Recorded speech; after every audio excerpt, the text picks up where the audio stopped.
મિત્રો, આજે આપણે ધોરણ 11 ચેપ્ટર 1 રસાયણ વિજ્ઞાનની કેટલીક પાયાની સંકલ્પનાઓનો અભ્યાસ શરૂ કરી રહ્યા છીએ.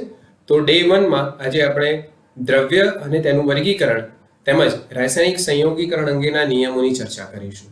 તો સૌથી પહેલા આપણે દ્રવ્યની વ્યાખ્યા લઈ લઈએ. તો દ્રવ્ય કોને કહેવાય, જેને આપણે મેટર પણ કહીએ છીએ. તો આપણે જાણીએ છીએ કે anything that occupy space and has mass is called matter. એટલે કે જે કાંઈ પણ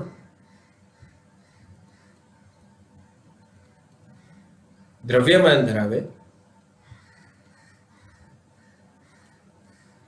અને કદ રોકે તેને આપણે દ્રવ્ય કહીએ છીએ. ઓકે, હવે જે દ્રવ્ય છે એનું વર્ગીકરણ આપણે મુખ્યત્વે બે રીતે કરીએ છીએ. નંબર 1, તેની ભૌતિક અવસ્થાના આધારે, એટલે કે દ્રવ્ય કઈ ભૌતિક અવસ્થામાં છે. તો ભૌતિક અવસ્થાના આધારે દ્રવ્યનું વર્ગીકરણ આપણે મુખ્યત્વે 3 વિભાગમાં કરીએ છીએ. હવે આ સિવાય પણ દ્રવ્યનું વર્ગીકરણ ભૌતિક અવસ્થાના આધારે અન્ય 3 અવસ્થામાં પણ થાય છે, પરંતુ એનો વિસ્તૃત અભ્યાસ આપણે ફિઝિક્સ અને કેમિસ્ટ્રીની એક અલાયદી શાખા છે, જેને આપણે ન્યુક્લિયર ફિઝિક્સ અને ન્યુક્લિયર કેમિસ્ટ્રીથી ઓળખીએ છીએ, તેમાં કરવામાં આવે છે. તો આજે આપણે તો જે સામાન્ય વિજ્ઞાનમાં ભણવામાં આવે છે તે વર્ગીકરણ ભણીશું: ઘન, પ્રવાહી અને વાયુ.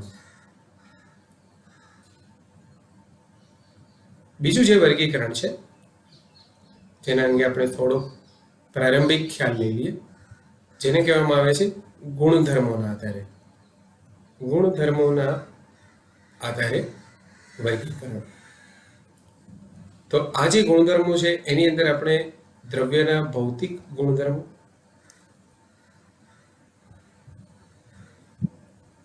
તેમજ તેની આંતરિક રચનાના સંદર્ભમાં કરશું. તો તેનું વર્ગીકરણ આપણે 2 વિભાગમાં કરીએ છીએ.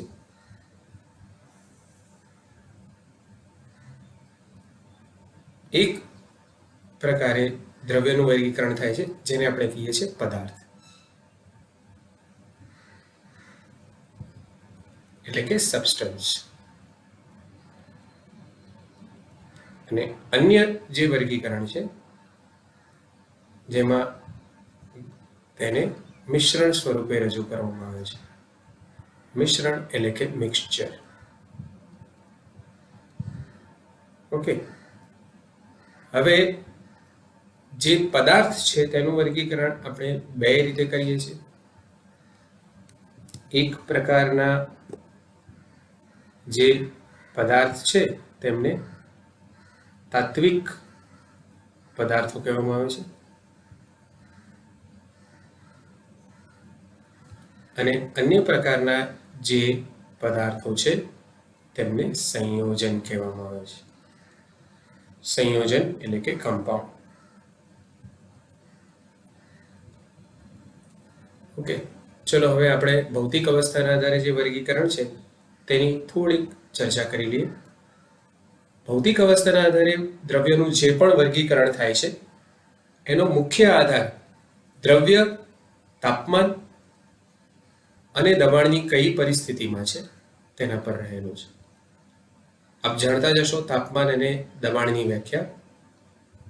તાપમાન એટલે કે આપેલ કોઈ પણ પ્રણાલી એટલે કે પદાર્થમાં એટલે કે દ્રવ્યમાં ઉષ્મા ઉર્જાનું મહત્તમ સ્તર દર્શાવતો આંક. દબાણ એક ઉપજાવેલો એકમ છે જેને આપણે કંઈક આ રીતે વ્યાખ્યાયિત કરી શકીએ: એકમ ક્ષેત્રફળ દીઠ પ્રવર્તતા બળને. તો આપણે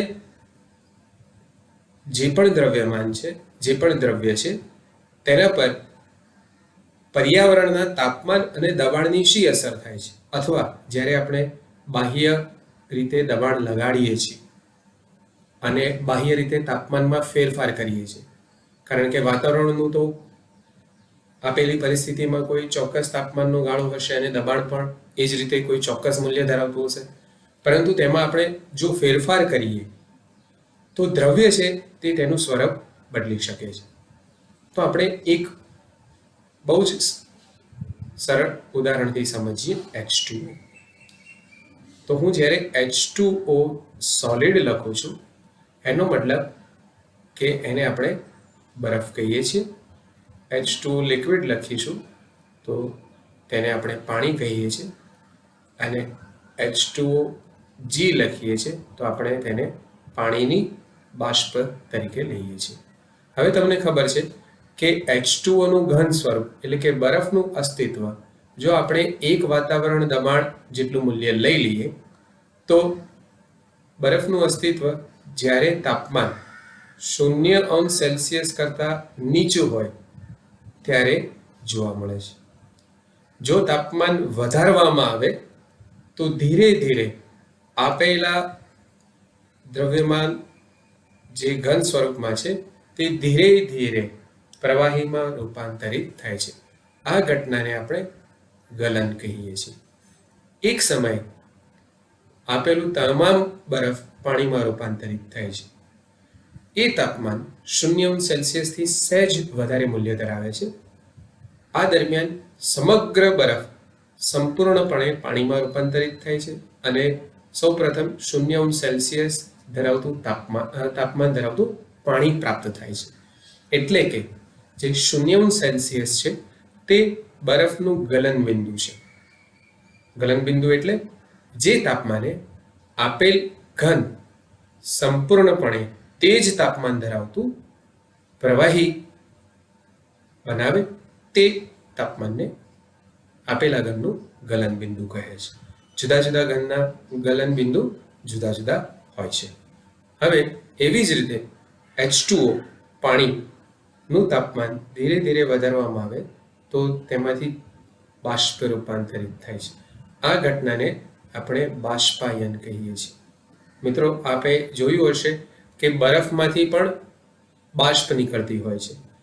હવે એ પાણીનો વિશિષ્ટ ગુણધર્મ છે, એટલે કે જ્યારે H2O લિક્વિડ સ્વરૂપમાં હોય છે તો 4°C કે તેથી ઊંચા તાપમાને 0°C પણ એ શક્ય બને છે તાપમાનના ફેરફારના કારણે પર્યાવરણના. તો આપેલા દ્રવ્ય જે સોલિડ કે લિક્વિડ સ્વરૂપે હોય છે તેમાંથી આપમેળે બાષ્પનું નિર્માણ થાય છે. આ ઘટનાને આપણે બાષ્પાયન કહીએ છીએ. અને આ બાષ્પાયનનો દર જેમ જેમ તાપમાન વધે છે તેમ વધતો જાય છે. એક સમયે એટલે કે કોઈ નિશ્ચિત તાપમાને પાણી સંપૂર્ણપણે બાષ્પમાં રૂપાંતર પામે છે. આ તાપમાનને આપેલા પ્રવાહીનું ઉત્કલન બિંદુ કહે છે. પાણીના સંદર્ભમાં વાત કરીએ તો પાણીનું ઉત્કલન બિંદુ એટલે કે બોઇલિંગ પોઈન્ટ 100°C છે. એટલે કે 100°C તાપમાને પાણીનું બાષ્પ દબાણ, કારણ કે બાષ્પ પણ એક દબાણ ઉત્પન્ન કરે છે જેની વિસ્તૃત ચર્ચા આપણે કરશું 12મા ધોરણમાં. અને એના સિવાય જ્યારે આપણે દ્રવ્ય અવસ્થાઓ ભણશું ત્યારે પણ પ્રવાહીના સંદર્ભમાં તેની વિસ્તૃત ચર્ચા કરશું. તો જે તાપમાને આપેલ પ્રવાહીનું બાષ્પ દબાણ વાતાવરણના દબાણ જેટલું થઈ જાય તે તાપમાનને આપેલા પ્રવાહીનું ઉત્કલન બિંદુ કહે છે. એટલે કે જ્યારે પાણીનું ઉત્કલન બિંદુ 100°C થાય છે ત્યારે સંપૂર્ણપણે તે બાષ્પમાં રૂપાંતરિત થાય છે અને આ દરમિયાન તાપમાન અચળ જળવાઈ રહે છે. તો તેને આપણે પાણીનું ઉત્કલન બિંદુ કહીએ છીએ. ઓકે, હવે તાપમાન કેવી રીતે ઘનનું રૂપાંતરણ પ્રવાહીમાં અથવા વાયુમાં કરી શકે છે તેની આપણે ચર્ચા કરી. હવે આનાથી આપણે ઉલટું પણ વિચારી શકીએ, એટલે કે બાષ્પ જે રૂપાંતરિત થઈ છે H2O માંથી, જો એનું તાપમાન ધીરે ધીરે ઘટાડવામાં આવે, એટલે કે એનું કુલિંગ કરવામાં આવે, એનું તાપમાન ઘટાડવામાં આવે તો ધીરે ધીરે તે પાણીમાં રૂપાંતરિત થાય છે. આ ઘટનાને આપણે સંઘનન કહીએ છીએ, એટલે કે કન્ડેન્સેશન કહીએ છીએ. સંઘનનનો દર તાપમાનના ઘટાડા સાથે વધે છે. એક સમયે પાણીની બાષ્પ નહિવત રહી જશે અને H2O સંપૂર્ણપણે ઓલમોસ્ટ આપણે કહી શકીએ 99.9% લિક્વિડમાં રૂપાંતરિત થઈ જશે. ઓકે, એવી જ રીતે આપણે H2O લિક્વિડમાંથી ઉષ્મા દૂર કરીશું, એટલે કે તેનું તાપમાન ઘટાડીશું, તો એ કોઈ ચોક્કસ તાપમાન બાદ ઠરીને બરફમાં રૂપાંતરિત થાય છે. આ ઘટનાને આપણે ઠારણ કહીએ છીએ. ઓકે, હવે ઘનમાંથી સીધો વાયુ અવસ્થા પણ મળી શકે છે, વાયુમાંથી સીધી ઘન અવસ્થા પણ મળી શકે છે, પરંતુ તે માટે તાપમાન અને દબાણનું કોઈ ચોક્કસ ગાળો લેવામાં આવે છે. જેમ કે આપને ખબર જ હશે કે CO2 ગેસમાંથી આપણે CO2 સોલિડ એટલે કે સૂકો બરફ બનાવી શકીએ છીએ, પરંતુ તેના માટે આપણને કોઈ ચોક્કસ નિયંત્રિત ઊંચા દબાણની જરૂર પડે છે. એટલે કે કોઈ ચોક્કસ મૂલ્ય ધરાવતા કોમ્પ્રેસરની મદદથી જો આપણે તેને કોમ્પ્રેસ એટલે કે એનું દબાણ વધારી દઈશું અને ધીરે ધીરે ચોક્કસ ગાળામાં તાપમાન ઘટાડતા જઈશું, તો સમગ્ર CO2 ગેસ ઘન અવસ્થામાં રૂપાંતરિત પામે છે. એવી જ રીતે જ્યારે આપણે CO2 સોલિડ એટલે કે સૂકા બરફને વાતાવરણમાં મૂકશું, તો તે સીધો જ વાયુ અવસ્થામાં રૂપાંતરિત થાય છે. ઘનના સીધા જ વાયુ અવસ્થામાં થતા રૂપાંતરણને આપણે સબ્લિમેશન કહીએ છીએ. ઘનનું સીધું વાયુમાં જે રૂપાંતરણ થાય છે તેને આપણે સબ્લિમેશન એટલે કે ઉર્ધ્વપાતન કહીએ છીએ. તો આ ઘટનાને આપણે ઉર્ધ્વપાતનથી ઓળખીએ છીએ. બરાબર.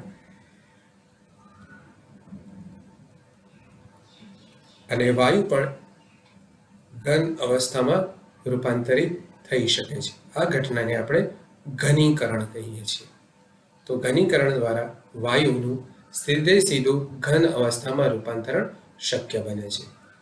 હવે જે ઘન, પ્રવાહી અને વાયુ અવસ્થા છે તેના ઉપર તાપમાન અને દબાણનો જો આપણે સામાન્ય રીતે અભ્યાસ કરીએ, તો દબાણના સંદર્ભમાં આપણે એવું કહી શકીએ કે ઘન અને પ્રવાહી પર બાહ્ય દબાણની નહિવત અસર થાય છે. એટલે કે દબાણના ફેરફાર સાથે તેના કદમાં જે ફેરફાર થાય છે એ અવગણ્ય છે. દાખલા તરીકે આપણે પાણી 1 લિટર જેટલું લઈ લઈએ અને તેના ઉપર 1000 વાતાવરણ દબાણ લગાડશું, એટલે કે સામાન્ય વાતાવરણનું દબાણ છે તેના કરતાં 1000 ગણું, તો તેનું જે કદ છે એટલે કે 1000 ml છે એ ઘટીને માત્ર 996 મિલીલીટર થાય છે. એટલે કે કદમાં જે ઘટાડો થયો તે માત્ર 4 ml જેટલો થયો. આમ કહી શકાય કે પ્રવાહી અદબનીય છે, એટલે કે નોન કોમ્પ્રેસિબલ છે. પરંતુ જો આપણે વાયુની વાત કરીએ તો વાયુ પર દબાણની નોંધપાત્ર અસર થાય છે. આપણે બહુ સામાન્ય ફેરફાર કરશું તો પણ વાયુના કદમાં નોંધપાત્ર ફેરફાર જોવા મળશે. ચલો હવે આપણે ગુણધર્મોના આધારે પદાર્થનું વર્ગીકરણ એટલે કે દ્રવ્યનું વર્ગીકરણ સમજી લઈએ. તો સૌથી પહેલા પદાર્થ, સબસ્ટન્સ. તો તે 2 પ્રકારના છે. તાત્વિક પદાર્થો જે પદાર્થ માત્ર એક જ તત્વના પરમાણુઓના સંયોગીકરણ દ્વારા બનેલ હોય.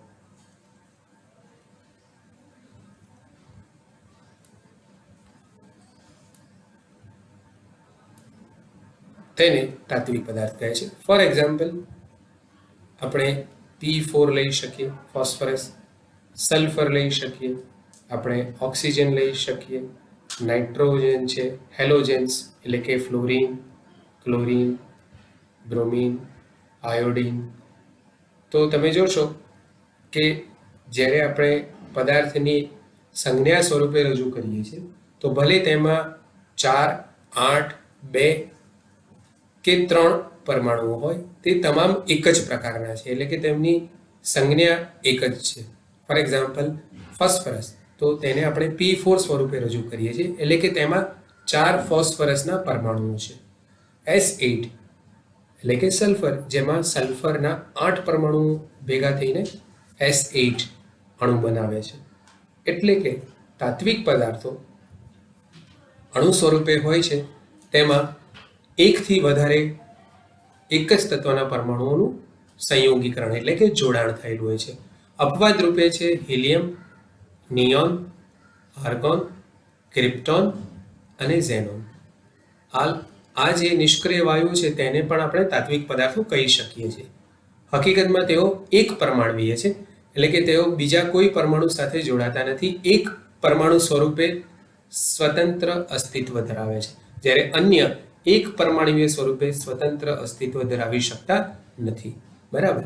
તો helium, neon, argon, krypton, xenon અને રેડિયોન જે રેડિયો એક્ટિવ છે એટલે કે રેડિયો સક્રિય છે તે બધા એક પરમાણવિક છે. ચલો હવે આપણે સંયોજનની વાત કરીએ. તો સંયોજન અને તાત્વિક પદાર્થોમાં શું ફરક છે? તો જ્યારે બે કે વધારે જુદા જુદા તત્વોના પરમાણુ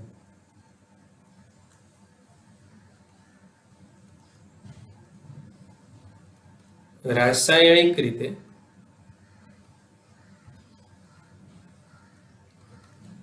સંયોગીકરણ અનુભવી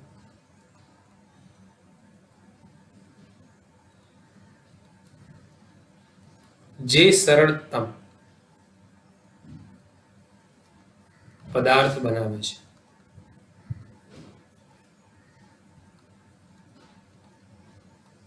તેને આપણે સંયોજન કહીએ છીએ.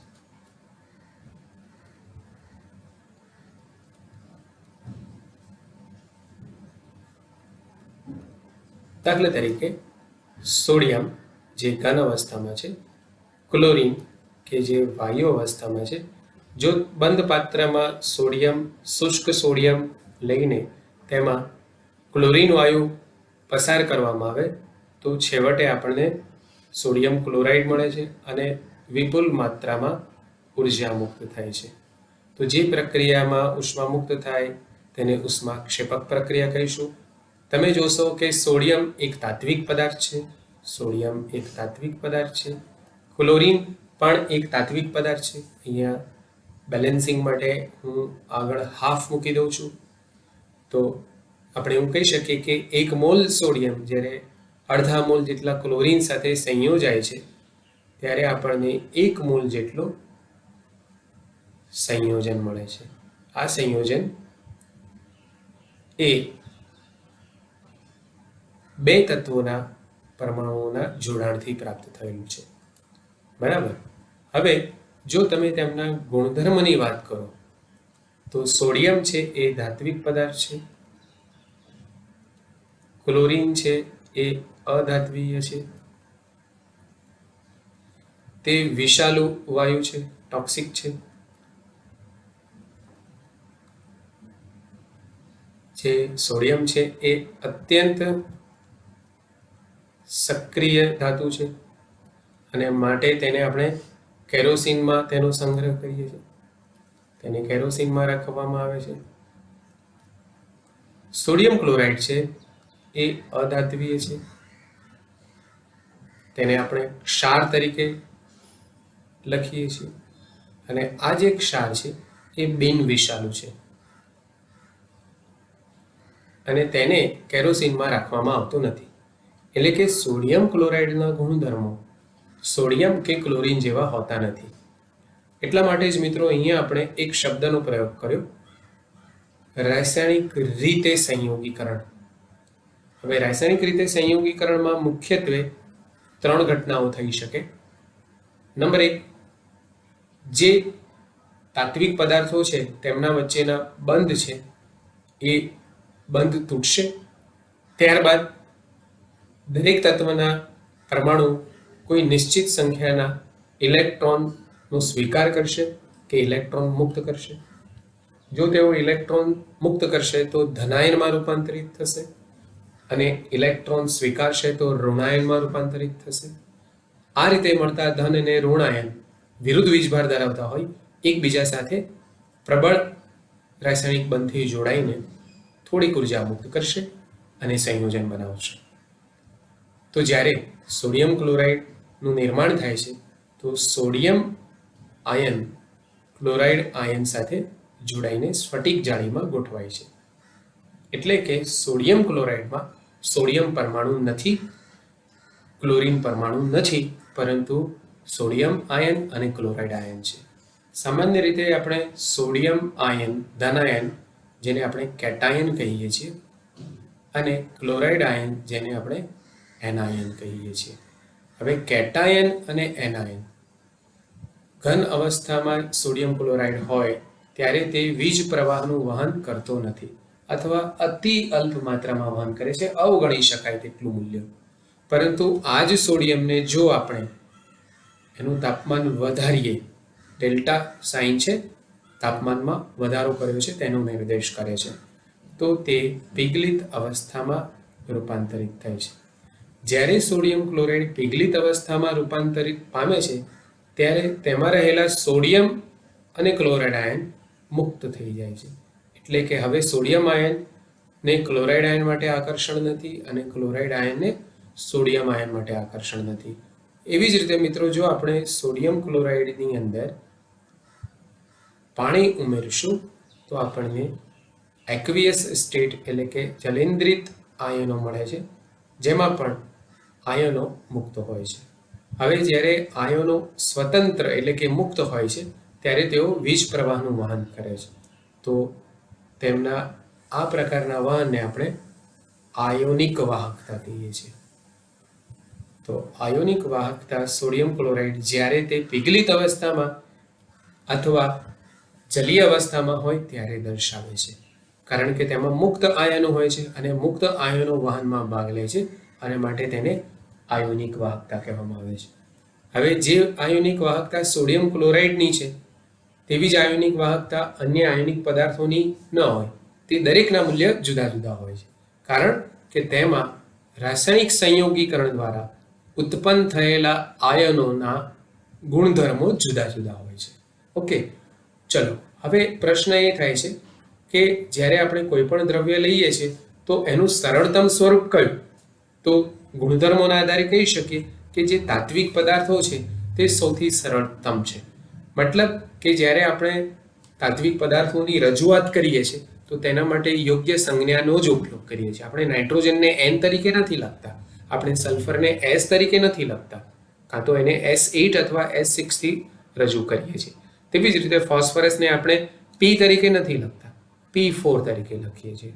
એ જ પ્રમાણે ઓઝોનને O3 તરીકે, ફ્લોરિનને F2 તરીકે વગેરે વગેરે. મતલબ તેમનું આ સરળતમ સ્વરૂપ છે, તેનાથી નાનો ભાગ શક્ય બનતો નથી. પરંતુ શું સોડિયમ ક્લોરાઇડ છે તેને ફરીથી તાત્વિક પદાર્થોમાં રૂપાંતરિત કરી શકાય? એટલે કે મીઠું છે તેમાંથી આપણને સોડિયમ અને ક્લોરાઇડ આયન મળી શકે? તો ચલો તે પહેલા હું તમને એક ઉદાહરણ જે તમે 10મા ધોરણમાં ભણી ગયા તેની ચર્ચા કરીશું. એ છે સિલ્વર ક્લોરાઇડ. સિલ્વર ક્લોરાઇડ ક્ષારને જ્યારે આપણે સૂર્યપ્રકાશમાં રાખીએ છીએ તો એક રાસાયણિક વિઘટનની ઘટના થાય છે. સૂર્યપ્રકાશમાં ફોટોન્સ રહેલા હોય છે જેની ઉર્જાને આપણે Hν થી દર્શાવશું. તો ચાંદી છૂટી પડે છે અને ક્લોરીન વાયુ મુક્ત થાય છે. આ પ્રક્રિયા તમે ભણી ગયા છો, જેને આપણે વિઘટન પ્રક્રિયા કહીએ છીએ. એટલે કે આપેલું સંયોજન અન્ય પદાર્થોમાં રૂપાંતરિત થાય છે. તો શું આવી જ રીતે મીઠાને આપણે સૂર્યપ્રકાશમાં રાખશું તો તેમાંથી સોડિયમ અને ક્લોરીન મળશે? આ જ પરિસ્થિતિમાં આપણને સોડિયમ ક્લોરાઇડમાંથી સોડિયમ ધાતુ અને ક્લોરીન વાયુ મળતા નથી. તો જો આપણે સોડિયમ ક્લોરાઇડનું સોડિયમ અને ક્લોરીનમાં રૂપાંતરણ કરવું હોય તો તે શક્ય બને છે કે નહીં? તો જવાબ છે હા. આના માટે જે સોડિયમ ક્લોરાઇડ છે તેનું આપણે વિદ્યુત વિભાજન કરવું પડે છે. વિદ્યુત વિભાજન દ્વારા આપણે સોડિયમ ક્લોરાઇડનું રૂપાંતરણ તાત્વિક તાત્વિક પદાર્થોમાં કરી શકીએ છીએ. તેના માટે વિદ્યુત વિભાજન કોષની જરૂર પડે છે. વિદ્યુત વિભાજન કોષ માટે આપણે એક અવાહક પાત્ર લઈ લઈશું, સારી ક્વોલિટીનું પ્લાસ્ટિક, નહીં તો પછી ઉચ્ચ ગુણવત્તાવાળું કાચ. તેની અંદર પીગલિત અવસ્થામાં આપણે સોડિયમ ક્લોરાઇડ ભરી દઈશું. જરૂર પડે તેમાં અલ્પ માત્રામાં પાણી પણ ઉમેરવામાં આવે છે. તો આ છે એ પીગલિત સોડિયમ ક્લોરાઇડ છે. પીગલિત સોડિયમ ક્લોરાઇડમાં મુક્ત સોડિયમ અને ક્લોરાઇડ આયનો હોય છે. તો તેમાં ઘણા બધા સોડિયમ અને ક્લોરાઇડ આયનો હોય છે. હવે આપણે આ પાત્રની અંદર 2 ગ્રેફાઇટના સળિયા અથવા કે તેની પટ્ટી ઉમેરીશું, એમાં ડુબાડીશું. તો આ ગ્રેફાઇટના સળિયા અથવા પટ્ટી છે, જેને આપણે વિદ્યુત ધ્રુવ કહીએ છીએ, એટલે કે ઇલેક્ટ્રોડ કહીએ છીએ. તો આને આપણે વિદ્યુત ધ્રુવ કહીએ છીએ, એટલે કે ઇલેક્ટ્રોડ. તો આ બંને વિદ્યુત ધ્રુવો છે. જ્યારે આપણે તેનું જોડાણ બાહ્ય પરિપથ સાથે કરીશું, જેમાં આપણે બેટરીનો ઉપયોગ કરીશું, જેના વોલ્ટેજ થોડાક વધારે હોય, તો તેવી બેટરીના ઉપયોગ દ્વારા આપણે સોડિયમ ક્લોરાઇડનું વિદ્યુત વિભાજન કરી શકીએ છીએ. એટલે કે આ ઘટનામાં આપણને બાહ્ય પરિબળોની જરૂર પડે છે. એટલે કે તેનું આપમેળે સોડિયમ ક્લોરાઇડનું સોડિયમ અને ક્લોરીનમાં રૂપાંતરણ થતું નથી. જેવી રીતે સિલ્વર ક્લોરાઇડનું શક્ય હતું, તેવું અન્ય આ કેસમાં શક્ય નથી. બરાબર. ચલો હવે આપણે સમજી લઈએ કે પ્રક્રિયા કેવી રીતે થશે. તો બાહ્ય પરિપથમાં જે બેટરી છે તેના ઋણ ટર્મિનલ સાથે જે પ્લેટ છે તે ઋણ વીજભારિત થશે, અને ધન ટર્મિનલ સાથે જે પ્લેટ છે તે ધન વીજભારિત થશે. હવે આપણને ખબર છે કે આયનો હંમેશા વિરુદ્ધ સંજ્ઞા તરફ આકર્ષાય છે. એટલે કે આપણે ભણી ગયા છે કે unlike charges attract, like charges repel. એટલે કે એક જેવો વીજભાર ધરાવતા ઘટકો એકબીજાને અપાકર્ષે છે, પરંતુ વિરુદ્ધ વીજભાર ધરાવતા એકબીજાને આકર્ષે છે. તો હવે શું થશે કે જે ઋણ વીજભારિત પ્લેટ છે ત્યાં ધન આયન જશે, એટલે કે સોડિયમ આયન જશે, જેને આપણે કેટાયન કહીએ છીએ. માટે તેને કેથોડ કહેવામાં આવે છે, કારણ કે એવો ઇલેક્ટ્રોડ કે જે કેટાયનને આકર્ષે છે, માટે તેને કેથોડ કહેવામાં આવે છે. અને જે ધન વીજભારિત છે એ એનાયન, એટલે કે ક્લોરાઇડ આયનને આકર્ષે છે.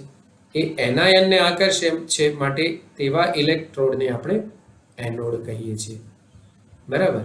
હવે જે કેથોડ છે જે ઋણ વીજભારિત છે, ત્યાં દ્રાવણમાં રહેલા ધન વીજભારિત આયનો, એટલે કે સોડિયમ આયનો આવશે, અને ઇલેક્ટ્રોનનો સ્વીકાર કરીને આ પ્લેટ ઋણ વીજભારિત બને છે, અને માટે ઇલેક્ટ્રોનનો સ્વીકાર કરશે સોડિયમ આયનો, અને તે સોડિયમ ધાતુમાં રૂપાંતરિત થશે. બરાબર એ જ વખતે જે ધન વીજભારિત પ્લેટ છે, એટલે કે જેને આપણે એનોડ કહીએ છીએ, એનોડ અને કેથોડની સંજ્ઞા વિદ્યુત વિભાજન કોષમાં જુદી છે અને વિદ્યુત રાસાયણિક કોષમાં જુદી છે, જેની ચર્ચા આપણે વિસ્તૃત કરશું. અત્યારે આપણે વિદ્યુત વિભાજન કોષની ચર્ચા કરી લઈએ. હવે જે એનોડ છે એ ક્લોરાઇડ આયનને આકર્ષે છે. ક્લોરાઇડ પણ તેની તાત્વિક અવસ્થામાં રૂપાંતરિત થવા માટે એક ઇલેક્ટ્રોન ગુમાવે છે અને ક્લોરીનમાં રૂપાંતરિત થાય છે. મેં આગળ પણ ચર્ચા કરી હતી કે ક્લોરીન પરમાણુ સ્વરૂપે અસ્તિત્વ ધરાવતો નથી, અને માટે આપણે અહીંયા Cl2 લખીએ છીએ. તો પ્રક્રિયાને સંતુલિત કરવા માટે આગળ હું હાફ મૂકી દઉં છું, અથવા તમે સમગ્ર પ્રક્રિયાને 2 વડે ગુણી શકો છો. જો આપણે આ બંને પ્રક્રિયાઓનો બેઝિક સરવાળો કરશું તો તમે જોશો કે જે આપણે સંયોજન લીધું હતું, જે ધન અને ઋણાયન સ્વરૂપે હતું તેનું રૂપાંતરણ તાત્વિક સંયોજનોમાં થઈ ગયું. તો આ ચર્ચાના અંતે આપણે એવું કહી શકીએ કે સંયોજનને તાત્વિક સ્વરૂપમાં રૂપાંતરિત કરવું શક્ય છે. બરાબર. ચલો, તો મને લાગે છે કે અહીંયા સુધી તમને સંપૂર્ણ ખ્યાલ આવી ગયો કે જે દ્રવ્ય છે જેનું વર્ગીકરણ આપણે ગુણધર્મોના આધારે કરીએ છીએ, બરાબર, પદાર્થ સ્વરૂપે તે તાત્વિક અને સંયોજન છે. સંયોજનનું રૂપાંતરણ તાત્વિક પદાર્થોમાં શક્ય છે, જે કેટલાક કિસ્સામાં સરળ ઘટના છે અને અન્ય ઘટનામાં આપણને બાહ્ય પરિબળોની ખાસ જરૂર પડે છે. એવી જ રીતે તાત્વિક પદાર્થોમાંથી સંયોજનો ઘણી બધી પ્રક્રિયા એવી છે મિત્રો કે જેમાં તે બહુ જ સરળ રીતે બની જાય છે. જેમ કે લોખંડનું ક્ષારણ, તો Fe જે છે એની બાહ્ય સપાટી છે એ ભેજ અને હવાની હાજરીમાં કાટમાં રૂપાંતરિત થાય છે. તો આ પ્રક્રિયા આપમેળે થાય છે અને તેના માટે કોઈ બાહ્ય પરિબળની કોઈ જરૂર નથી પડતી, બરાબર છે. પરંતુ ઘણી પ્રક્રિયા એવી છે કે જેના માટે આપણે તાત્વિક પદાર્થો પણ લીધા છે તો પણ બાહ્ય પરિબળોની જરૂર પડે છે. એટલે કે મોટા ભાગે તાત્વિક પદાર્થોનું સંયોજનમાં રૂપાંતરણ સરળતાથી થાય છે, પરંતુ સંયોજનોનું તાત્વિક પદાર્થમાં રૂપાંતરણ થોડુંક મુશ્કેલ છે. અશક્ય નથી, મુશ્કેલ છે. ઓકે, હવે મિશ્રણ જે છે તેનું વર્ગીકરણ આપણે બે વિભાગમાં કરશું. આપ જાણો જ છો કે મિશ્રણનું વર્ગીકરણ આપણે બે વિભાગમાં કરીએ છીએ. એક પ્રકારનું મિશ્રણ છે જેને આપણે કહીએ છીએ સમાંગ મિશ્રણ, એટલે કે હોમોજીનિયસ મિક્સચર. ઓકે, અને અન્ય જે છે તેને આપણે કહીએ છીએ વિસમાંગ મિશ્રણ, એટલે કે હેટરોજીનિયસ.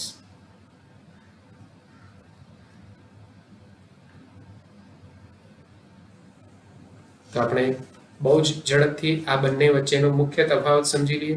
સૌથી પહેલા સમાંગ મિશ્રણમાં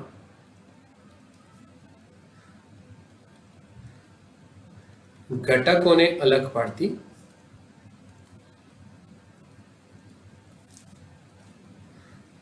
હદરેખા હોતી નથી, એટલે કે કોઈ બાઉન્ડ્રી હોતી નથી.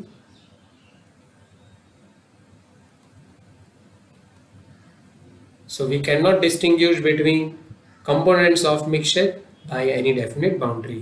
આપણે મિશ્રણના જે ઘટકો છે એને કોઈ હદરેખાથી અલગ નહીં પાડી શકીએ. જ્યારે આવા મિશ્રણનું આપણે અવલોકન કરશું નરી આંખે અથવા માઇક્રોસ્કોપ હેઠળ અને અલ્ટ્રા માઇક્રોસ્કોપ હેઠળ પણ, તો પણ આપણે ઘટકોને અલગ પાડી શકીશું નહીં. એટલે કે તેમના વચ્ચે કોઈ ભૌતિક હદરેખા હોતી નથી. જ્યારે વિષમાંગ મિશ્રણમાં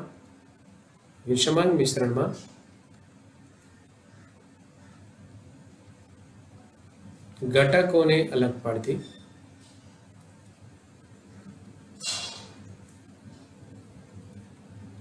હદરેખા હોય છે.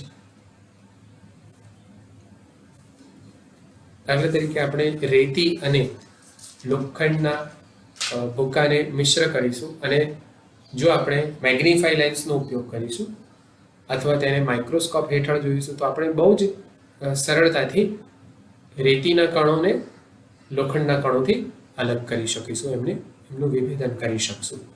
જે અન્ય ગુણધર્મ છે જે આ બંને મિશ્રણને એકબીજાથી સાવ અલગ પાડે છે તે છે ઘટક પ્રમાણ. તો ઘટકોના પ્રમાણ સમગ્ર મિશ્રણ માટે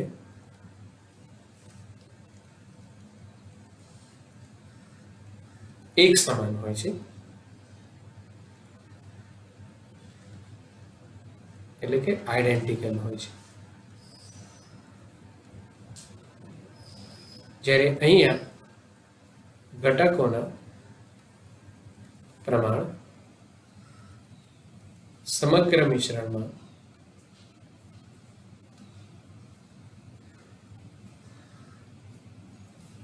એક સમાન હોતા નથી.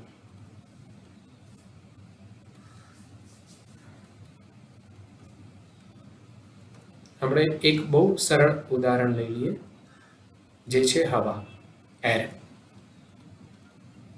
તો મુખ્યત્વે એમાં આપણે નાઇટ્રોજન અને ઓક્સિજનની વાત કરીએ તો તેમના પ્રમાણ 78% અને ઓલમોસ્ટ આપણે 20% જેટલું લઈ લઈએ તો 20% હોય છે. તો આ જે પ્રમાણ છે મોટા ભાગે હવાના કોઈ પણ ભાગમાં લઈશું તો આપણને એક સમાન મળે છે. હવે તો માનવ સર્જિત પ્રદૂષણના કારણે આમાં પણ ફેરફાર આવેલો છે મિત્રો, પણ આપણે શુદ્ધ હવાની વાત કરીએ તો તેમાં આ પ્રમાણ નિશ્ચિત જોવા મળે છે, જ્યારે અહીંયા એવું કોઈ નિશ્ચિત ગુણોત્તર પ્રમાણ હોતું નથી. બરાબર. નેક્સ્ટ ટોપિકમાં આપણે ભણીશું રાસાયણિક સંયોગીકરણ અંગેના નિયમો. હવે આપણે રાસાયણિક સંયોગીકરણ અંગેના નિયમો એટલે કે ટોપિક 1.5 નો અભ્યાસ કરીશું. રાસાયણિક સંયોગીકરણના નિયમો.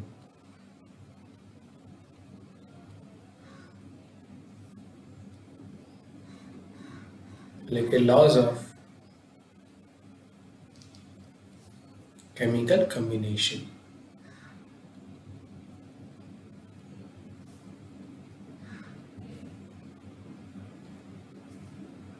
રાસાયણિક સંયોગીકરણ અંગેના નિયમો પ્રમાણે આપણે એવું કહી શકીએ કે જ્યારે કોઈ પણ રાસાયણિક ફેરફાર થાય છે, જેની આપણે ચર્ચા કરી હતી હમણાં, તાત્વિક પદાર્થોમાંથી સંયોજન બનવા અથવા બે સંયોજન ભેગા થઈને તાત્વિક પદાર્થ અને સંયોજન બનાવે અથવા બે તાત્વિક પદાર્થ બનાવે, કંઈ પણ.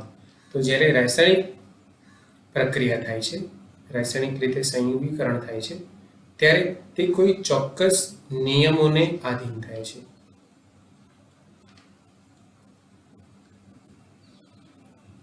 આનો મતલબ એવું નથી કે આ નિયમો અસ્તિત્વમાં નહોતા એ પહેલા રાસાયણિક પ્રક્રિયાઓ નથી થતી, પરંતુ રાસાયણિક પ્રક્રિયાઓ થવા પાછળનું જે મૂળ કારણ છે અને એ રાસાયણિક પ્રક્રિયા કેમ શક્ય બની, તેમાં ઘટકોનું શું પ્રમાણ છે, તે અંગેનો અભ્યાસ કર્યા બાદ આ નિયમોનું અસ્તિત્વ થયું છે. બરાબર છે.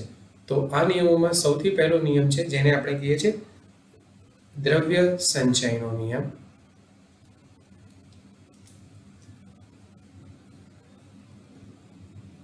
દ્રવ્ય સંચયનો નિયમ છે જેને આપણે કહીએ છીએ લો ઓફ કન્ઝર્વેશન ઓફ માસ.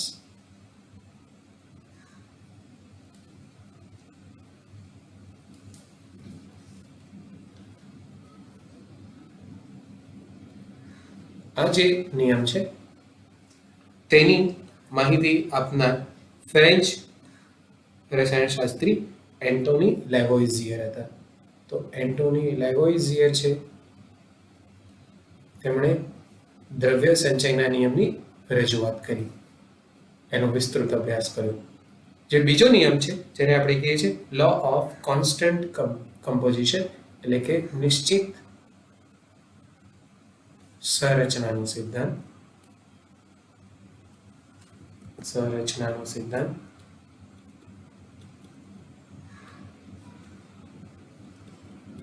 એટલે કે લો ઓફ ડેફિનેટ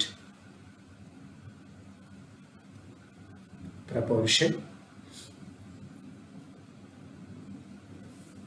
આ જે નિયમ છે તેનો અભ્યાસ, તેની રજૂઆત કરનાર હતા જોસેફ પ્રાઉસ્ટ. અત્યારે હું શોર્ટ નેમ લખું છું બધાના. જે ત્રીજો નિયમ છે તેને આપણે કહીએ છીએ law of multiple proportion. Law of multiple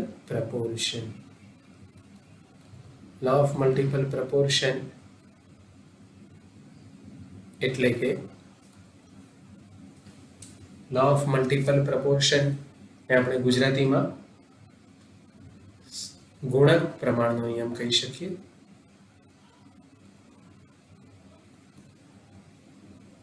અને આ નિયમની રજૂઆત કરી હતી જ્હોન ડાલ્ટને. તો જ્હોન ડાલ્ટન છે તેમણે ગુણક પ્રમાણના નિયમની રજૂઆત કરી હતી. જે ચોથો નિયમ છે જેને આપણે કહીએ છીએ વ્યસ્તનો નિયમ. જેને આપણે કહીશું રેસિપ્રોકલ દ્રવ,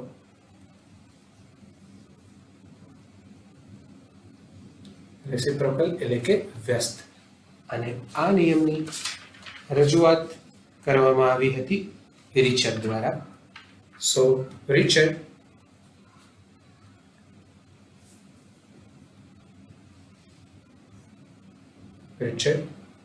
દ્વારા આ નિયમની રજૂઆત કરવામાં આવી હતી.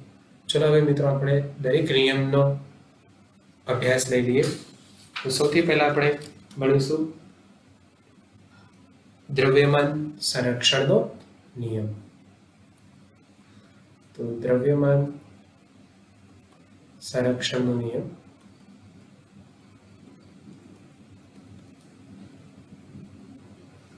દ્રવ્યમાન સંરક્ષણના નિયમ પ્રમાણે આપણે કહી શકીએ કે રાસાયણિક સંયોગીકરણ દરમિયાન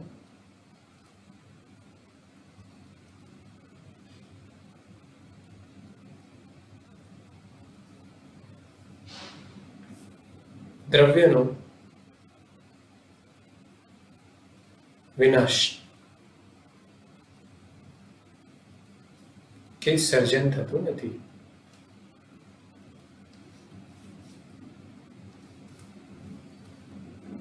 બીજા અર્થમાં કહીએ, જ્યારે આપણે કોઈ પ્રક્રિયાની રજૂઆત કરીશું as a R gives P, R એટલે કે રિએક્ટન્ટ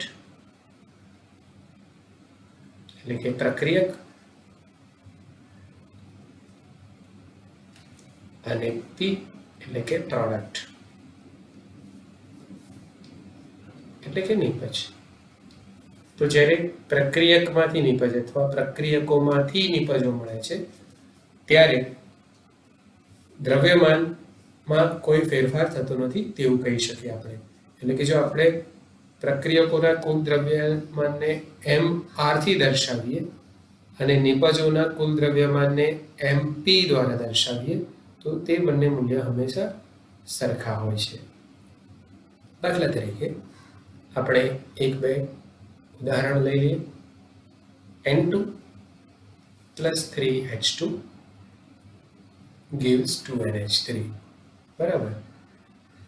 આપણે હેબર પદ્ધતિ દ્વારા એમોનિયાનું નિર્માણ કરી શકીએ છીએ નાઇટ્રોજન અને હાઇડ્રોજનમાંથી.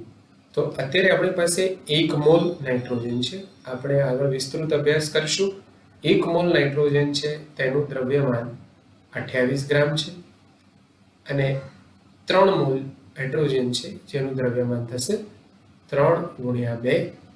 દરેક હાઇડ્રોજન અણુનું દ્રવ્યમાન 2 ગ્રામ લઈએ તો 3 મોલનું થઈ જશે 6 ગ્રામ. એટલે કે આપણે પ્રક્રિયકોનું કુલ દ્રવ્યમાન લઈશું તો તે 28 + 6 એટલે કે 34 ગ્રામ થશે. બરાબર. જેને આપણે MR તરીકે લખીએ.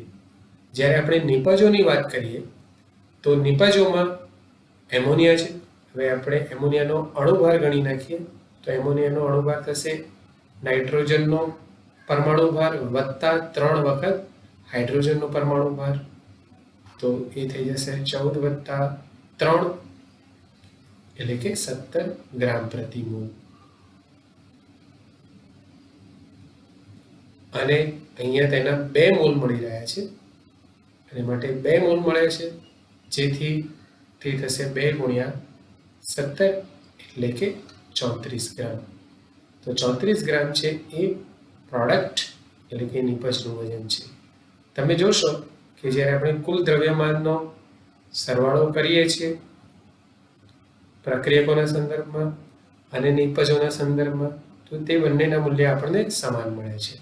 એટલે કે જ્યારે કોઈ પણ રાસાયણિક પ્રક્રિયાને આપણે સાચી રજૂઆત કરીશું તેનું આપણે બેલેન્સ સ્વરૂપ સંતુલિત સ્વરૂપ લખશું તો તેમાં હંમેશા દ્રવ્યમાન સંચયના નિયમનું પાલન થાય છે. બરાબર. જ્યારે આપણે કોઈ કેન્દ્રીય પ્રક્રિયા લઈએ છીએ ત્યારે તેમાં દ્રવ્યમાન સંરક્ષણના નિયમનું પાલન થતું નથી. બરાબર. તો આવા કિસ્સામાં આપણે એવું ધારી લીધું છે કે જે દ્રવ્યમાં ઘટ પડે છે વધારો કે જે પણ ઘટાડો થાય છે તે ઉર્જા સ્વરૂપે મુક્ત થાય છે. તમે ભણી ગયા છો કેન્દ્રીય ખંડન અને કેન્દ્રીય ગલન પ્રક્રિયા. તેમાં દ્રવ્ય ક્ષતિ એટલે કે માસ ડિફેક્ટ આવે છે અને આ માસ ડિફેક્ટ જ ઉર્જા માટે જવાબદાર છે સમીકરણ ડેલ્ટા ઈ બરાબર ડેલ્ટા એમસી સ્ક્વેર પ્રમાણે. પણ એની આપણે ચર્ચા મોડર્ન ફિઝિક્સમાં કરશું. અત્યારે આપણે આગળ વધીએ. હવે આના આધારે કેવા પ્રશ્ન પૂછાય છે? એક્સ ફોર એક્ઝામ્પલ, તમને કોઈ પ્રક્રિયા આપેલી છે NaOH વત્તા HCl gives NaCl plus H2, જેમાં તમને મૂલ્યો આપેલા છે કે V 4 ગ્રામ NaOH 3.65 ગ્રામ હાઇડ્રોક્લોરિક એસિડ સાથે જોડાઈને 1.8 ગ્રામ પાણી બનાવે છે. તો સોડિયમ ક્લોરાઇડ કેટલું થશે? તો તેના માટે આપણે સમીકરણ લગાવીશું Mr બરાબર Mp. તો Mr છે 4 વત્તા 3.65 અને Mp છે x એટલે કે NaCl નું વજન વત્તા H2 એટલે કે 1.8. તો આપણે NaCl નું વજન ગણી શકીએ છીએ -1.8, એટલે કે આપણને NaCl નું વજન મળશે 5.85 ગ્રામ. બરાબર. તો ઘણી વખતે આપણે જોઈએ છે કે ઘણા વિદ્યાર્થીઓ ગ્રામમાંથી મોલ શોધે છે અને પછી તેમાંથી ફરીથી મોલ શોધ્યા બાદ ગ્રામમાં વજન શોધે છે. પરંતુ આપણે કોમન સેન્સ દોડાવીને સીધું Mr = Mp સમીકરણનો ઉપયોગ કરીને લખી શકીએ કે પ્રક્રિયકોનું કુલ દ્રવ્યમાન નિપજોના કુલ દ્રવ્યમાન બરાબર હોય છે અને તેના પરથી જે અજ્ઞાત મૂલ્ય છે તે આપણે શોધી શકીએ છીએ. ઓકે, તો આ છે દ્રવ્યમાન સંરક્ષણનો નિયમ. જે બીજો નિયમ છે જેને આપણે કહીએ છીએ નિશ્ચિત સંરચનાનો સિદ્ધાંત.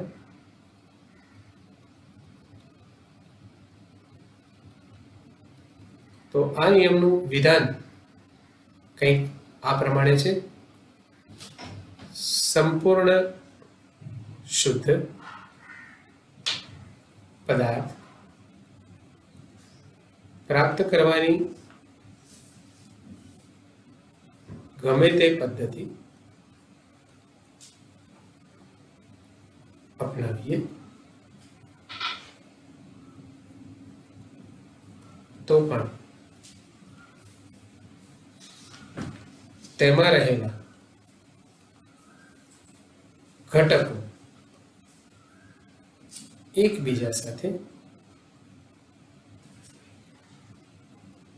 નિશ્ચિત માત્રામાં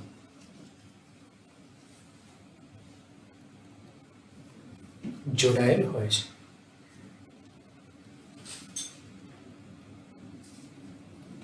હવે વિધાનમાં આપણે લખ્યું છે નિશ્ચિત માત્રામાં. સામાન્ય રીતે આપણે માત્રા છે એ ગ્રામમાં દર્શાવીશું અને જ્યારે જ્યારે જરૂર પડશે ત્યારે તેની જગ્યાએ આપણે મોલનો પણ ઉપયોગ કરીશું. તો એક સરળ ઉદાહરણ લઈ લઈએ. H2 gas plus O2 gas gives H2. અહીંયા સમીકરણને સંતુલિત કરવા માટે હું હાફ મૂકું છું. તમે સમગ્ર સમીકરણને 2 વડે પણ ગુણી શકો છો. તો અહીંયા આપણે હાઇડ્રોજન 1 મોલ લીધેલો છે, અહીંયા આપણે ઓક્સિજન 0.5 મોલ લીધેલ છે અને આપણને 1 મોલ H2 મળે છે. તો સૌપ્રથમ આપણને એવો આભાસ થાય કે 1 વત્તા 0.5 બરાબર 1.5 મોલ મળવા જોઈએ. પરંતુ જો તમે દ્રવ્યમાન સંરક્ષણના નિયમે તેની રજૂઆત કરશો તો તમને સંપૂર્ણ ખ્યાલ આવશે. એટલે કે નિશ્ચિત સંરચનાનો સિદ્ધાંત છે તેમાં જે પ્રથમ નિયમ છે એનું તો ઉલ્લંઘન કરવાનું જ નથી. તો આપણે દ્રવ્યના જે જથ્થો છે તેને ગ્રામમાં દર્શાવીએ તો વધારે સરળતા પડશે. તો આપણે હાઇડ્રોજનનું નિશ્ચિત જે મૂલ્ય છે એ 1.008 ગ્રામ છે, પણ અત્યારે આપણે 1 લઈ લઈએ તો હાઇડ્રોજનનું દ્રવ્યમાન થઈ જશે 2 ગ્રામ. ઓક્સિજન અણુ છે તેનો અણુભાર 32 છે, પરંતુ આપણે અહીંયા અડધો મોલ લીધેલો હોવાથી તેને આપણે હાફ વડે ગુણી લઈએ તો એ થઈ જશે 16 ગ્રામ.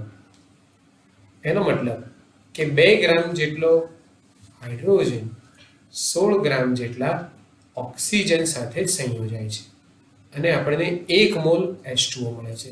હવે હવે આપણે H2O નો અણુભાર ગણી લઈએ તો એ થશે 2 વખત હાઇડ્રોજનનો પરમાણુ ભાર અને 1 વખત ઓક્સિજનનો પરમાણુ ભાર, એટલે કે 2 + 16 એટલે કે 18. બીજા અર્થમાં 18 ગ્રામ જેટલા H2O માં હાઇડ્રોજનનું દ્રવ્યથી પ્રમાણ તેની માત્રા 2 ગ્રામ છે અને ઓક્સિજનની 16 ગ્રામ છે. હવે જ્યારે આપણે શુદ્ધ પાણી બનાવીએ કોઈ પણ પરિસ્થિતિમાં, જેમ કે H2 + હાફ O2 આ બંનેનું જોડાણ આપણે પ્લેટિનમ ઉદ્દીપકની હાજરીમાં કરીશું તો આપણને શુદ્ધ પાણી મળશે. તેવી જ રીતે આપણે શુદ્ધ પાણી નદીના પાણીના શુદ્ધિકરણ દ્વારા પણ પ્રાપ્ત કરી શકીએ છીએ. નદી અથવા તળાવ, દરિયાના પાણીના શુદ્ધિકરણ દ્વારા પણ પ્રાપ્ત કરી શકીએ છીએ. પાણી છે જે દૂષિત પાણી હોય, દૂષિત પાણીનું આપણે બાષ્પીભવન કરીને તે બાષ્પને ઠારણ પ્રક્રિયા દ્વારા શુદ્ધ પાણી મેળવી શકીએ છીએ. તો આપણે કોઈ પણ પદ્ધતિ અપનાવીશું જો આપણી પાસે સંપૂર્ણ શુદ્ધ H2O હશે. હવે સંપૂર્ણ શુદ્ધ પદાર્થની વ્યાખ્યા કેમિસ્ટ્રીમાં સમજી લઈએ તો એમાં જે અશુદ્ધિ છે, ઇમ્પ્યુરિટી છે, એ ઇમ્પ્યુરિટી છે એનું પ્રમાણ 10⁻⁶ પાર્ટ્સ પર બિલિયનથી ઓછું હોવું જોઈએ, જે સામાન્ય વ્યવહારમાં અશક્ય છે.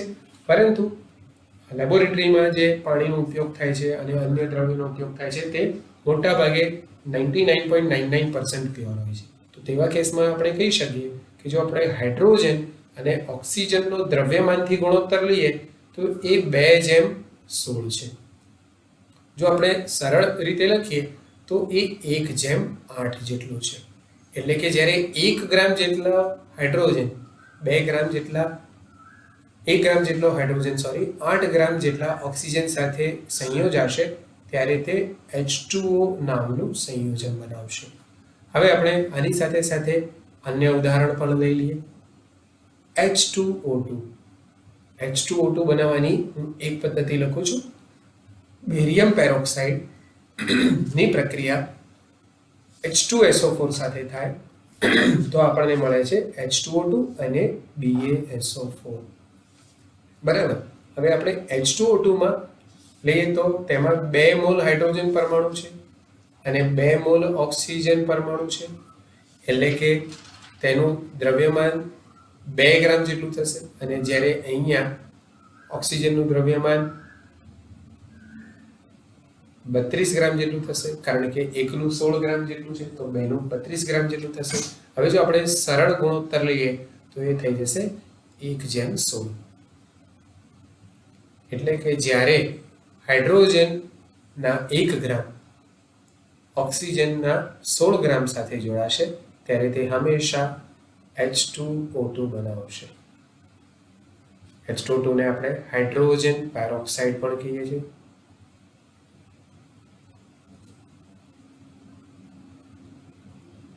પર એટલે કે એક્સેસ એટલે કે વધારે, તો એનું નામ પેરોક્સાઇડ એટલા માટે છે કારણ કે પ્રતિ ગ્રામ હાઇડ્રોજન ઓક્સિજનનું દ્રવ્યમાન વધારે એટલે કે પર છે, એટલે તેને પેરોક્સાઇડ કહીએ છીએ.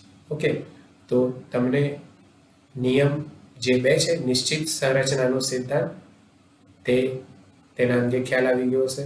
હવે આપણે ત્રીજો નિયમ લઈ લઈએ. ત્રીજો નિયમ છે તેને આપણે કહીએ છીએ લો ઓફ મલ્ટિપલ પ્રપોર્શન.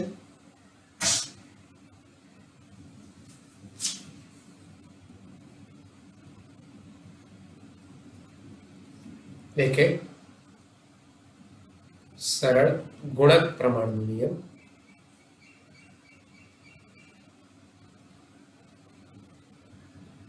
તો આ નિયમનું વિધાન લખીએ તે પહેલા ઉદાહરણથી સમજી લઈએ.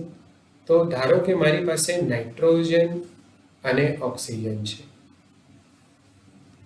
તો નાઇટ્રોજન અને ઓક્સિજન એ બંનેના જોડાણ દ્વારા અથવા અન્ય સંયોજનોમાંથી જ્યારે નાઇટ્રોજન અને ઓક્સિજન આપણને પ્રાપ્ત થશે, તમે ભણી ગયા છો લેડ નાઇટ્રેટનું વિભાજન, તો તેમાંથી આપણને NO2 મળે છે. તો એવી રીતે આપણે નાઇટ્રોજન અને ઓક્સિજનથી બનતા શક્ય પદાર્થો લખી નાખીએ. તો અહીંયા હું લખું છું પદાર્થ જે નાઇટ્રોજન અને ઓક્સિજનના જોડાણથી મળે છે. એક છે N2O, અન્ય છે NO, અન્ય છે N2O3, NO2, N2O5. જે પ્રથમ ઓક્સાઇડ છે જેને નાઇટ્રોજન મોનોક્સાઇડ કહીએ છીએ, નેક્સ્ટ છે તેને નાઇટ્રિક ઓક્સાઇડ કહીએ છીએ, ત્રીજો પદાર્થ છે જેને ડાયનાઇટ્રોજન ટ્રાયોક્સાઇડ કહીએ છીએ, NO2 ને આપણે નાઇટ્રોજન ડાયોક્સાઇડ કહીએ છીએ અને N2O5 ને ડાયનાઇટ્રોજન પેન્ટોક્સાઇડ કહીએ છીએ. હવે આમાં આપણે નાઇટ્રોજનનો ભાર લખી નાખીએ અને અહીંયા ઓક્સિજનનો ભાર લખી નાખીએ. કયા નિયમના આધારે? નિયમ 2 ના આધારે. એટલે કે N2O માં નાઇટ્રોજનના કેટલા ગ્રામ સાથે ઓક્સિજનના કેટલા ગ્રામ જોડાય છે. તો અહીંયા 2 નાઇટ્રોજન પરમાણુ છે મિત્રો, એટલે એ 28 ગ્રામ થશે, જ્યારે ઓક્સિજનના 16 ગ્રામ થશે. નેક્સ્ટ સંયોજનમાં નાઇટ્રોજનના 14 ગ્રામ થશે અને ઓક્સિજનના 16 ગ્રામ થશે.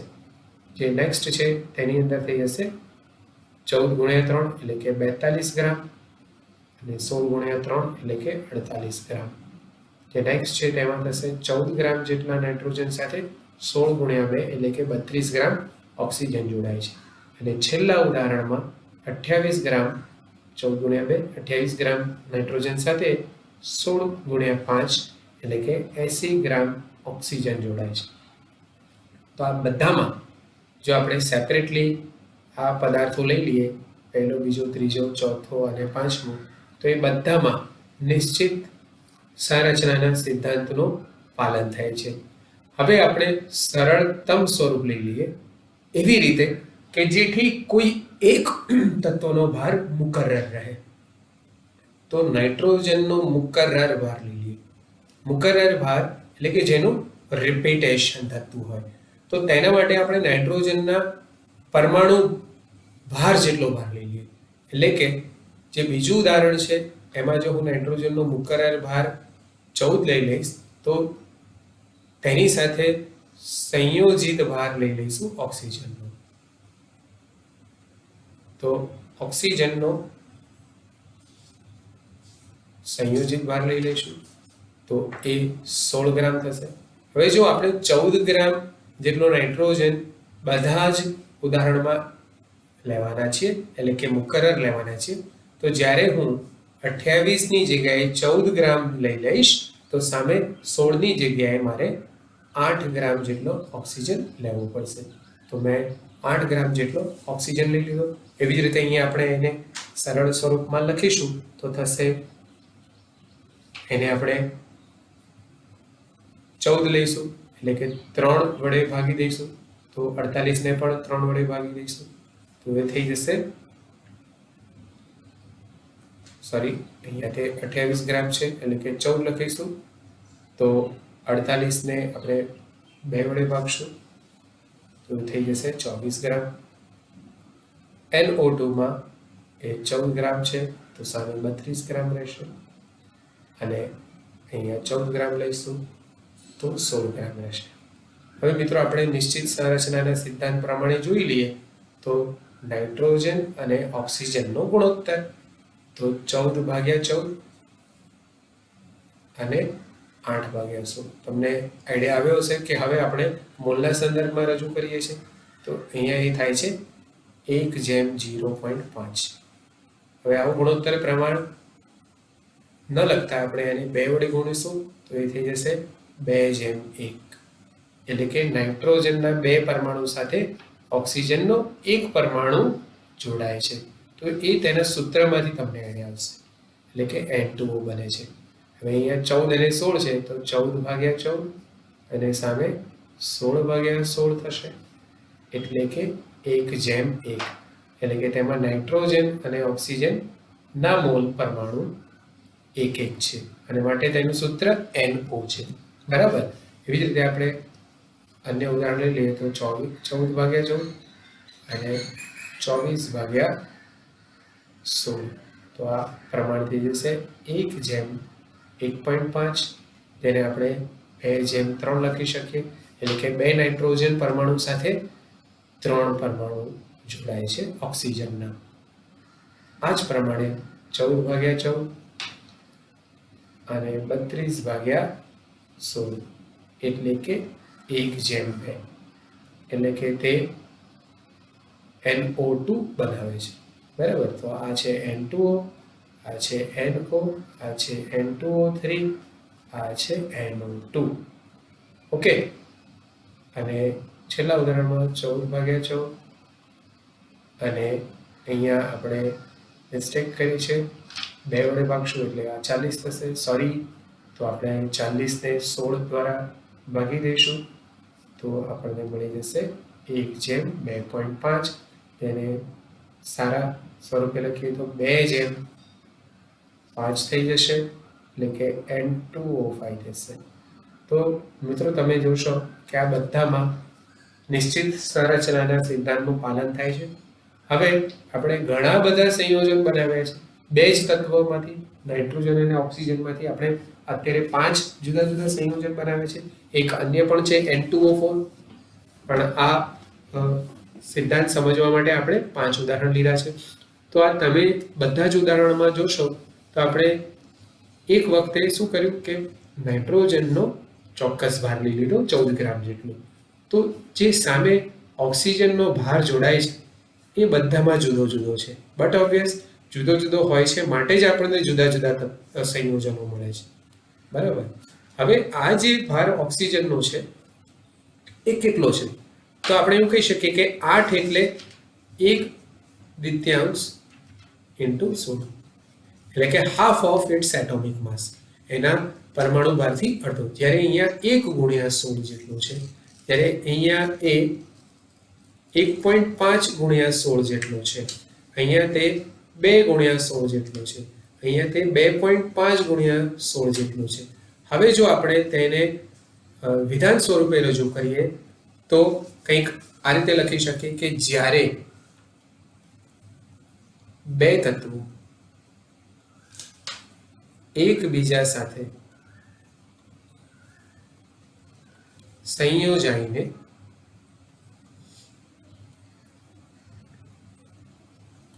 એક થી વધારે વિવિધ સંયોજન બનાવતા હોય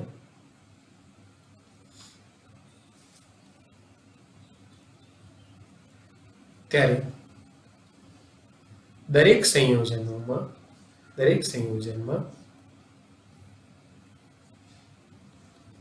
એક તત્વના મુકરર ભાર સાથે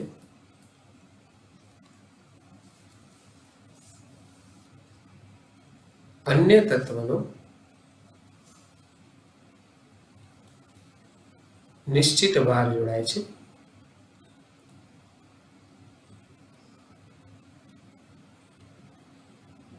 જે તેના એટલે કે અન્ય તત્વના પરમાણુ ભાર કે યોગ્ય ગુણાંક જેટલો હોય છે.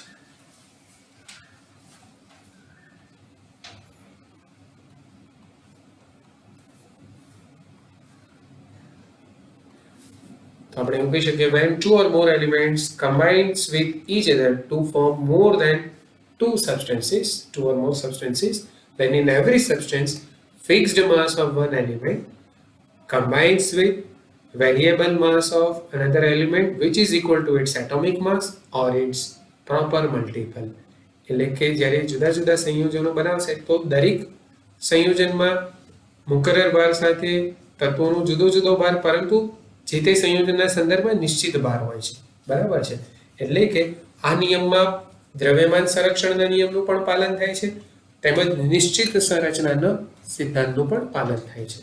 ઓકે, હવે આપણે લઈ લઈએ છીએ નવો અને નિયમ, જેને આપણે કહીએ છીએ વ્યસ્તનો નિયમ. તો વ્યસ્તનો નિયમ પણ આપણે ઉદાહરણ પરથી સમજી લઈએ.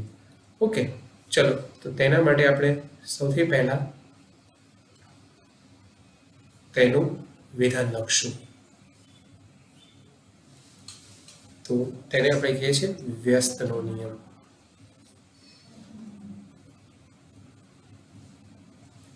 તો આપણે એક કામ કરીએ, સૌથી પહેલા આપણે એનું ઉદાહરણ લઈ લઈએ. ધારો કે આપણે 3 તત્વો લઈ લઈએ. આ જે 3 તત્વો છે એમાં એક તત્વ છે હાઇડ્રોજન, એક તત્વ છે સલ્ફર અને એક તત્વ છે ઓક્સિજન. તો આપણે હાઇડ્રોજન અને સલ્ફરના જોડાણ દ્વારા એક સંયોજન બનાવીએ જેને આપણે H2S કહી દઈએ. તો આપણે H2Sમાં નિશ્ચિત સંરચનાના સિદ્ધાંતનું પાલન કરીએ તો કહી શકીએ કે હાઇડ્રોજન અને સલ્ફરના જોડાતા વજન એટલે કે 2 ગ્રામ જેટલા હાઇડ્રોજન સાથે 32 ગ્રામ જેટલો સલ્ફર જોડાય છે. એટલે કે 1 ગ્રામ જેટલા હાઇડ્રોજન સાથે 16 ગ્રામ જેટલો સલ્ફર જોડાય છે. ઓકે, H અને O ના જોડાણથી આપણે એક સંયોજન બનાવીએ H2O2. H2O2માં આપણે H2O લઈ લઈએ જેથી તમને એનો ચોક્કસ ખ્યાલ આવે. ધારો કે આપણે બનાવીએ છીએ H2O. તો H2Oમાં H અને ઓનું ગુણોત્તર પ્રમાણ લઈ લઈએ તો એ થઈ જશે 2:16 એટલે કે 1:8. તો તમે જોશો મિત્રો આ બંને ઉદાહરણમાં આપણે હાઇડ્રોજનનું જે ભાર છે તે 1 ગ્રામ લીધેલો છે અને તેમની સાથે જે સલ્ફરનો ભાર સંયોજાય છે તે H2Sના સંદર્ભમાં 16 ગ્રામ છે અને H2Oના સંદર્ભમાં ઓક્સિજનના સંદર્ભમાં તે 8 ગ્રામ છે. હવે જો હું સલ્ફર અને ઓક્સિજનને 16:8ના પ્રમાણમાં લઈ લઈશ.